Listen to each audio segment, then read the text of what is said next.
இந்திய தலைமை பயிற்சியாளராக கௌதம் கம்பீர் பொறுப்பேற்று 2 ஆண்டுகள் கூட இன்னும் முடிவடையவில்லை. அதற்குள் இந்திய அணியின் டெஸ்ட், ஒருநாள் கிரிக்கெட்டை அதல பாதாளத்துக்கு கொண்டு சென்று விட்டார். இன்னும் T20 தொடர் மட்டும்தான் பாக்கி.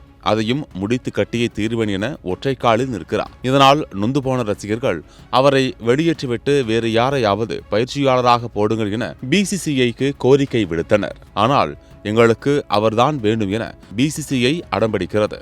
இதற்கிடையே ஒருநாள் தொடரில் மட்டும் ஆடிவரும் நட்சத்திர வீரர்கள் ரோஹித் சர்மா, விராட் கோலி இருவரையும் கௌதம் கம்பீர், அஜித் அகர்கர் இருவரும் தொடர்ந்து அவமானப்படுத்தி வருகின்றனர். குறிப்பாக 2027ஆம் ஆண்டு உலகக்கோப்பை தொடரில் ரோஹித், விராட் விளையாடுவார்களா என்று கேள்வி எழுப்பினால் அது குறித்து இன்னும் முடிவு செய்யவில்லை என்று நக்கலடிக்கின்றனர். இந்நிலையில் முன்னாள் இந்திய கேப்டன் தோனியிடம் செய்தியாளர்கள் விராட், ரோஹித் இருவரும் 2027 உலகக்கோப்பை தொடரில் விளையாட வேண்டுமா என்று கேள்வி எழுப்பப்பட்டது. பதிலுக்கு தோனி, ஏன் விளையாடக்கூடாது? என்னை பொறுத்தவரை வயது என்பது ஒரு தகுதியே கிடையாது. அணியில் இடம்பெறுவதற்கு 2 விஷயங்கள் தான் முக்கியம். ஒன்று செயல்திறன், மற்றொன்று உடற்தகுதி.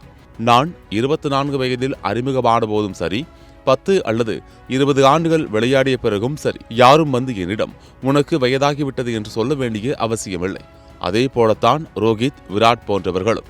அவர்கள் நாட்டுக்காக சிறப்பாக விளையாட வேண்டும் என்ற ஆர்வம் இருக்கும் வரை, அவர்களின் ஆட்டத்தில் வேகம் இருக்கும் வரை அவர்களை தடுக்க யாருக்கும் உரிமையில்லை என காட்டமாக பதிலளித்தார். அவரின் இந்த பதில் சமூக வலைதளங்களில் வைரலாக, இதை பார்த்த ரசிகர்கள் கம்பீருக்கு நேரடியாக வார்னிங் கொடுத்திருக்காரு போல என்று தோனியை பாராட்டி வருகின்றனர்.